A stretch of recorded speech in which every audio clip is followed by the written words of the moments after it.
Congo winere chaîne kitoko tolandaka toujours balandaka ngo Sarah Kabundi la prêtresse le kokara le lié na leli Congo winere TV na Congo winere.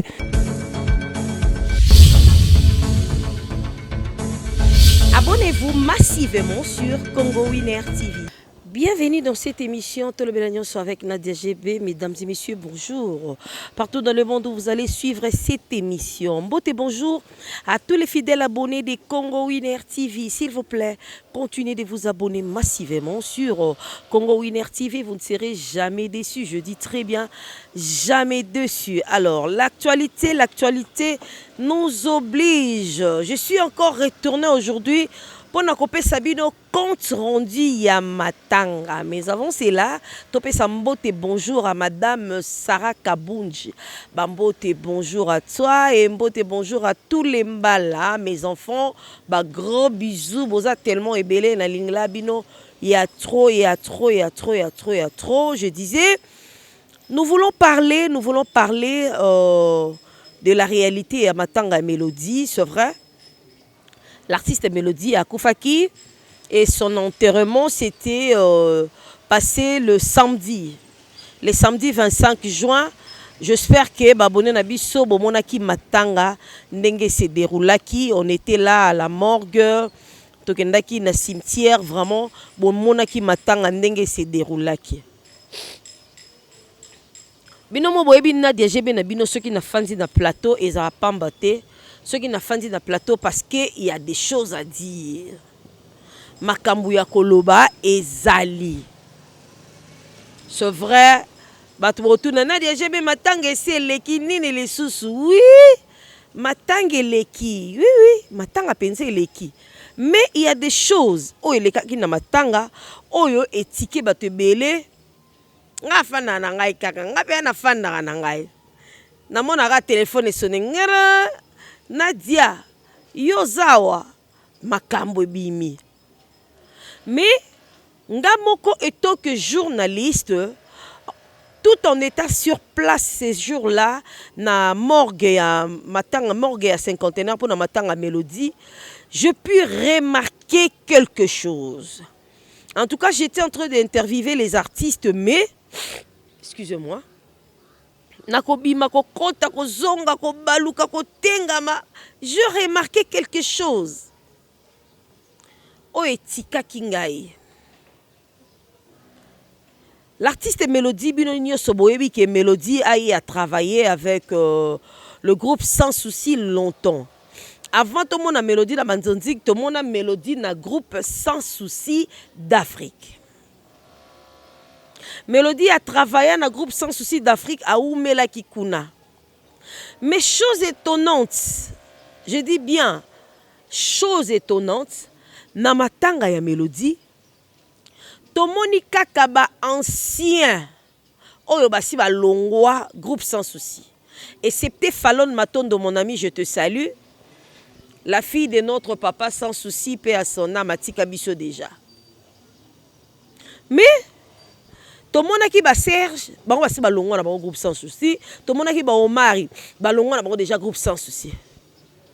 Tozolo ba batu oyo bazo exister lelo na groupe Sans Souci. Ibangonde to fandeli bango na kitira tozo beta lisolo na bango. Biso nyonso toyebi, atande to fanda na ba quartier boy. Olongwe na quartier wana eke o déménager. Mais quand même, ceux qui ont coufeli, sangoye, au monde pena que bateau fananga na quartier moko baye kolanda yo ah ndeko to fananga na quartier moko coufeli, au monde pena balandio, n'est-ce pas Adi da Lumumba. Ezalaka bongo. Solidarité pour bofanda ke sika moko. Ata mwana mbanda ezala kutuke okufeli cousine par alliance. Moi par exemple, nana ba cousine par alliance Nancy, je salue ma cousine. Azana mandekone Nancy c'est la fille de mon oncle paternel. Alors Nancy azana mandekone ba oncle maternel na ye. Ba kufelo mo ke bolandi ba cousine na bino par alliance. C'est comme ça que ça se passe. mais groupe sans souci matanga ya Mélodie boye te epesi soni. Président Poudre de Chasse bayebisaki biso ki azobela. Parce que j'ai eu à parler avec Fallon et il a dit que non, président Poudre de Chasse, ceux qui vont moniter parce qu'il y a Zobel. Alors les autres, ceux qui président Poudre de Chasse à Beli, binoni sope bo Beli. Bozala ke Belé dans le groupe sans souci. Il n'y a même pas moyen de citer les noms. Kaka Moutou Moko a représenté Bino Fallon Matondo. Moi, na papa sans souci. Donc, tout le Fallon a yéné kaka po groupe Ezaya Bango, Ezaya Papa Bango. Et Mélodie, avant que président Poudre de Chasse comme président sans souci, Yemo Kazala qui Mélodie a travaillé à Mingina président sans souci. Donc, si on comprend bien que Fallon a landi présent groupe na Bango. Et bino bande comme sous boye te poani. Boye te poani ne pesi mabe et pesi soni. Tout le monde a artiste et comédien bazara na bolingo ceux qui viennent ba koufeli au monde boya. Tout le monde va tenir son amoutine ti maman Via Queen Mada. Elle n'a pas travaillé avec Mélodie. Mais elle est venue à Zalaki vraiment au four et au moulin depuis le début. Excusez-moi, je suis un peu grippée à bo excusez-moi ba fan nabiso. Depuis, je disais, depuis le début, Via Queen Mada, Azalaki wana, Naboy, et ba réunion nyonso ba artiste ba bandai ko sala. Maman Via était là, le président Elombe, les autres artistes bazai ko sala. Et bon bino moko batumbo Mélodie a l'attaqué casquette wana tant bien même que Mélodie assis à Longwaki na groupe sans souci d'Afrique mais azalaki qui ko faire partir na ba artiste ceux qui balobi à ça la CV à ça la parcours na ye a kolobake na lekaki na groupe tel na lekaki na groupe tel tant bien même que Mélodie azalaki ko faire partir lisusu na groupe sans souci d'Afrique te mais Mélodie a joué longtemps. Na matanga tomoni ba Omé à Longwa. Donc ba Omé ba yaki parce qu'ils ont travaillé avec Mélodie ensemble. Hein ba ta groupe sans souci bo say bongo poani. Bo sali bien te. Nga ba fan nga ba bengi ba tuni nga ba binadia yo ozola kabiso ba image. Yo pesaka biso ba news ndenge nini to moni bata groupe sans souci bataki ninga ko kombo so 2-3 personnes bon je peux pas citer les noms de gens ici hein ah vraiment totanga ba constant maesi ah totanga kaka totanga kaka moi na tanga ba kombo na mino ezate totanga ba Queen Mada ba Via. Comment se fait-il beaucoup moutou bo travailler ndaku moko bo fanene ndaku moko et on dirait bo cohabiter ki lopango moko ensemble bino nyoso boye ki ko foutela il s'est fait que bo oya déménager tant muninga kufi il faut boya bo assister engé écouter bino combien.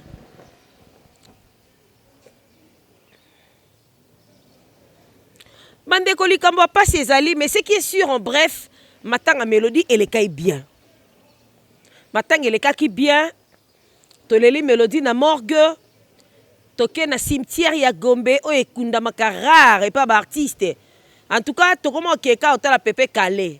Na Madilu nde bazaka kuna. Na yebite ba misem so akala bazaka kuna. Mais onga na yebe za Pepe Kale na Madilu na mona bango, so toke etala batu. Mais Mélodie, quand même, Tokundi Ekuna, elle est kaki nango vraiment bien ma caisse. Mais une chose est vraie. Quand Matanga Mélodie, il s'est passé des choses où ils allaient qui quittent côté. Wana vana loba, fana benga ba journaliste boya. Ya boti la ba kitia na bal boso. Lumumba ba kitia za bafanda Bande konanga ba journaliste, chers confrères, chers consoeurs. Tokomi osa soni. Tokomi kopesa pasi na mawa. Ezo sala lisusu kitoko te, ezo pesa kitoko ate mukiete. Comment se fait-il? Yo journaliste, okoma ko dénigrer ndeko na yo artiste congolais comme toi. Ce qui est sûr, Moussala Nabiso et Kendaka en collaboration n'ab artiste, que ce soit le peintre, que ce soit les comédiens, que ce soit le musicien, que ce soit Oyo Sotangami artiste. Pour Nabiso ba Oyo to salaka, to travaille en collaboration. Pour na ba Oyo ba salaka politique. Bazalaka na ba politicien, mais biso ba oyo to sala cop na biso oyo ezala na ba comédien, na ba musicien, na ba peintre, na ba analyste, to koma ko to fana na ba artiste na plateau boye, to sala na bango ba analyse. Mais bande ko nga ba journaliste, franchement, to komo ke libanda makasi. Déontologie journalistique na ebité soki to komi ko bossa nango. Même si vous n'avez pas eu la grâce d'aller à l'INA, à l'IFASIC, centre, à journaliste, des AP belé, même si vous avez ngolu wanate, mais éducation de base, oh papa na maman va ça ramutsu. On a peu zangi yango parce que si tu as raté l'éducation de base, même à l'église, et rattrape kabatu. Bande on a ba journaliste bo fa non to solo la bo lexement na kitsa liboso ba artiste bino bo sa ka bozo ka mo simaka muke bo tie bango mo liboso ba artiste ya sans souci bozo nga mo sima bozo ba journaliste bo tie la nga bango na kitsa liboso mutu ba bengi journaliste quatrième pouvoir na ebité so bo comprendre ka ke to pesaka. Naébité, est-ce que vraiment vous comprenez que nous avons du kilo? Et à la place, nous sommes battu ba kokotate, mais sur la qui ka carte no après au leki. Moi je me souviens que na place mo ba boya battu ba kota, na su ka carte na nga ya presse na la kisi, laissez passer au koti. Ba pesi na place ya bien, bo pesa journaliste kiti ya fanda. Maman journaliste o komela nini? Franchement, les journalistes, en tout cas, topé ça qui te connaît sengote. Yango comme mona toke pas okokende vers artiste moko na lingi na interviewer yo na ina sa na émission omoni ba artiste ba komi ko boya ko dénigrer bango jusqu'à ce point et pesi ki tokoti. Donc, yo journaliste tu as les kilos de dire que bah journaliste eza kaka un tel autant que 4 personnes kaka Belleville kaka soki nani posaka OK n'aura pas Belleville ko beta matolo. Belleville c'est une artiste ya mboka na biso qui a de valeur, qui a 10 kilos, que je respecte beaucoup. Elle fait bien son travail. Belleville ne cherche pas de problème. Mais pourquoi vous voulez mêler de gens na ba bêtises oh ezate? Yozo benga ba artiste bazoba bato basekisaka batu muto azalaka ozana stress boy otali vide le stress ekei oyoki mwa souci moko boye otali Mireille Kese quand ndenge joua kasoki alati mwa décolleté atiki mwa balolo boy oyoki bien oseki ba père mususu ba utaka boulot sentir pena que père a stressé mais à côté moi YouTube quand ndenge conduire wana amoni kaka artiste moko ndenge jouer ce qui si est et sobe ce qui singa mais toi tu insultes les artistes. Qui t'a donné ce monopole d'insulter les artistes? Qui t'a donné ça? Moi je me pose des questions. Comment comme une kilo makasi bongo qui vous a donné ce monopole là d'insulter les artistes? Mais nous devons faire la part des choses, chers confrères, chers consoeurs. biso moko tozo sambwisa musala na biso moko tozo eksango passe. Quatrième pouvoir. Et puis osimbi micro na yo parce que yo tambolaka na mutuka moko bozwango ya osombi te bakabelaki yo et pas soki telle personne mutuka moko boye ozwango na nzela ya sodomie.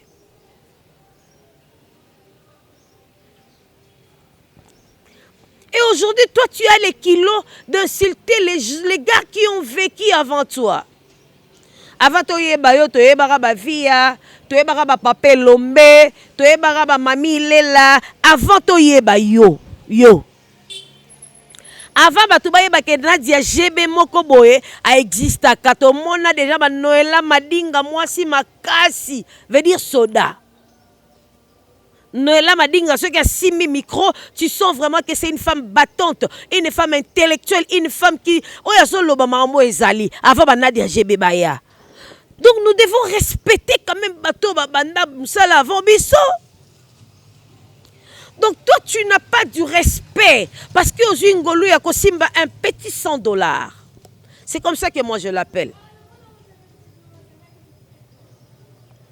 Moi, je ne suis pas ici pour insulter les gens ou minimiser les gens. Non. Mais ça fait quand même mal. Hein? Ça fait mal. Et ça, qui n'a pas si. Tu comme un cimetière. Et une artiste, il y a kilo, il y a moukolo, il y a mboka. Nabenga kekutu maman. Parce qu'il y a sa maman pour Nangaï. Et il me dit, Nadia, écoutez-moi ça. Comment se fait-il, journaliste, beaucoup combattu à niveau? Je lui ai dit, maman, qu'est-ce qui s'est passé? Regardez-moi ces gens de journalistes qui insultent les artistes. Mais non, attends, cher confrère. Toi, tu viens d'où là? Non, l'obate, tu n'es pas ici d'une bonne famille. Non, l'obangote. Mais non, l'obaka kake, éducation et malamu maman non a papa no bapé sango. Oye obafouango likola micro na caméra. Yaya. Tant ba wili kaembe bazala na mboko yo zala te. Eh.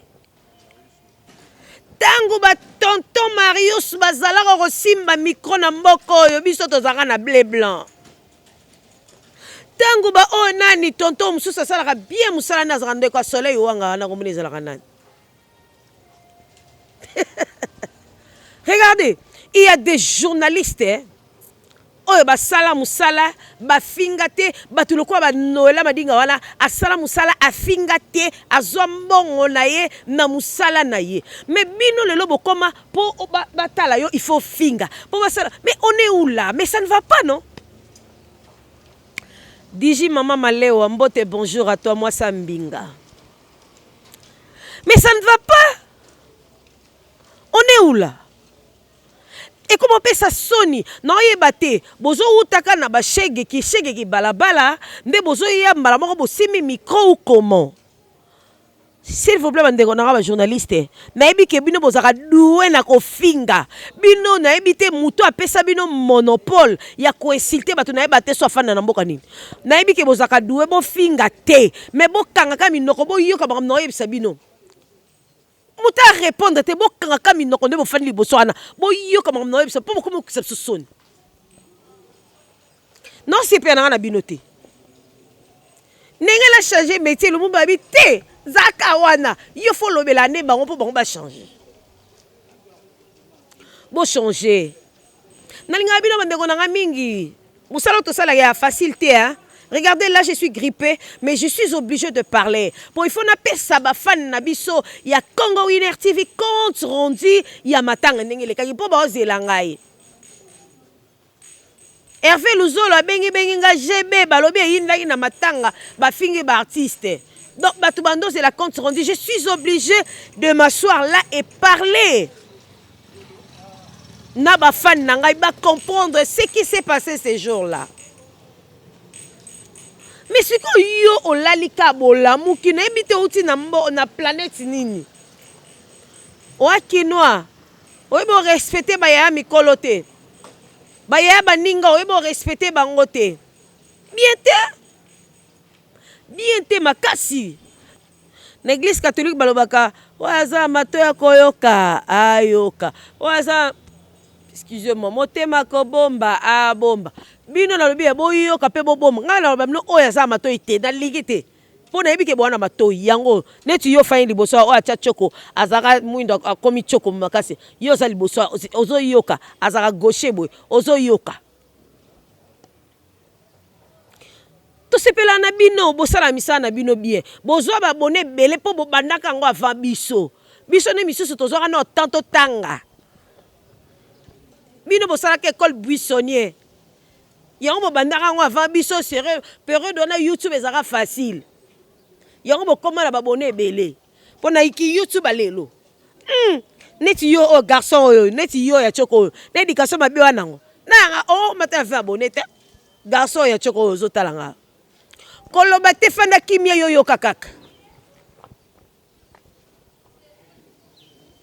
to changer comportement lika mususu na ina beta CT et pas ba caméraman na ba monteur non ba monteur bino nyonso bozaka ba journaliste bato basima micro bozo mo sima mukie bato basima ka caméra boleka na mwa mali boso Lumumba yesa ba leka na bali boso ba collègue na yo yaya okomona Nadia Jebe afandi awa je suis en train de parler des artistes que voilà artistes bo sala boye botika ko insulter ba journaliste allez tango émission ko ya pa na yo ba yo tie titre Nadia Jebe kake bo bandaka na kake botala kuna mutakalisation ya santu balakisi yango na balabala bo changer. Moi, j'ai ma soeur à moi. Avec ça, des fois, quand je regarde vos titres, ça me donne même pas envie à Nakota. Namoni ça dans un mensonge. YouTube, il y a les quoi il y a calaté. Donc, pour arrêter un peu côté la mission ba titre à ma bé, on n'en a pas besoin. Parce que les fans ba comme ils se plaindre. Que na kuti titre mususu tango na kokota na kati na kuti pe makam neti nga la faina nga na kitibo na lobi na mama rofinga te awa kutu to kosa titre te pour Lumumba soka meka ko kosa titre a ko changer mbango a to kosa raté awa yo ka pena ke Nadia Jebe a lobeli ba artiste a lobeli ba journaliste titre tango koti pe okuti contenu wana omoni titre mususu, contenu mususu, donc ça ne va pas. Ça ne va pas, ton baby Samoussala. Tout changer, c'est très important. Je pense qu'il y a comme on a vraiment Nasuka. Nous devons faire la part des choses, c'est très important. Chers confrères, chers consoeurs, nalingi bino mingi, nalinga bino. Tout ça comme ça, la moko ya simba lisango, kopi yango. Koponde tindaka ba basket na Turquie. Koponde etindaka kavelo. Etonya totolingisa kavelo. Merci beaucoup Yoboro Ebi.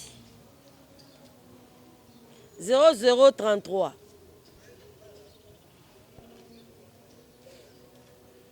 Donc nous devons changer. Tout changer, c'est quelque chose de très important. Ce qui journaliste a fani na plateau, a lobé les locaux oyo, yo monteur, zo quand même temps yako yo ka journaliste a lobby nini, o tiré titre na contenu à makambu journaliste a lobé. C'est pas que nga na fani na plateau na lobby loko mususu, yo petan ko na montage, o mami ke li batu titre mususu, o ils ont fait ça désordre, donc kito côté.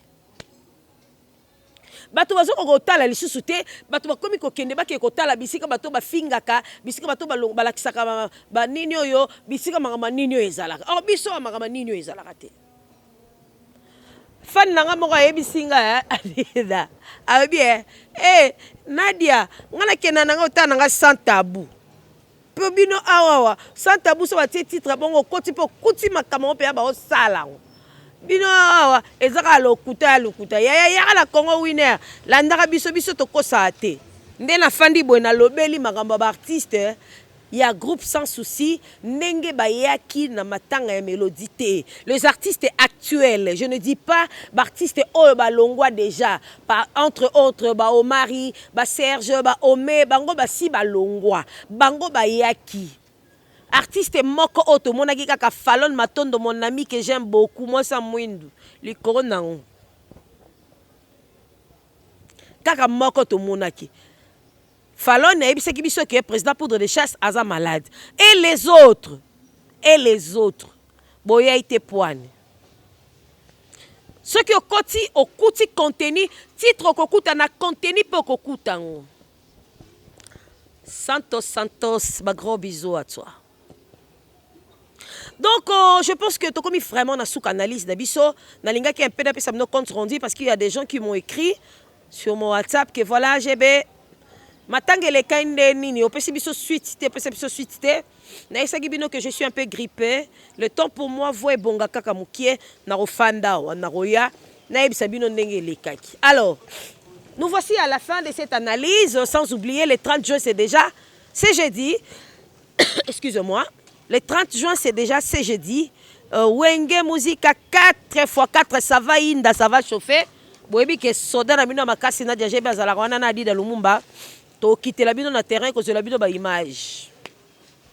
Na kati nde na kokota te po péri ke kokende. Donc voilà, je disais le 30 juin, c'est déjà ce jeudi. Donc, on a pas s'appelle Sabino Kande to mesana to la bino ba image to interviewer ba tulibanda to Sabino ambiance sango ce qui est koleka ndengenini. Nous voici à la fin de cette analyse là. J'ai dit merci beaucoup à Dida Lumumba derrière la caméra. Merci pour na ba image ya kitoko montage ya kitoko boy l'homme à la taille S. Ba gros bisous à toi et je dis merci à maman Sarah Kabunji pour na confiance aux continuer ko sala na GB ba Azael ba Renedi boza ebele na linga mingi, je fais des gros câlins à Samantha et Doxine. Maman vous aime beaucoup, ça n'est fini pour aujourd'hui. Moi Nadia GB, la femme selon Jésus-Christ, je vous dis au revoir.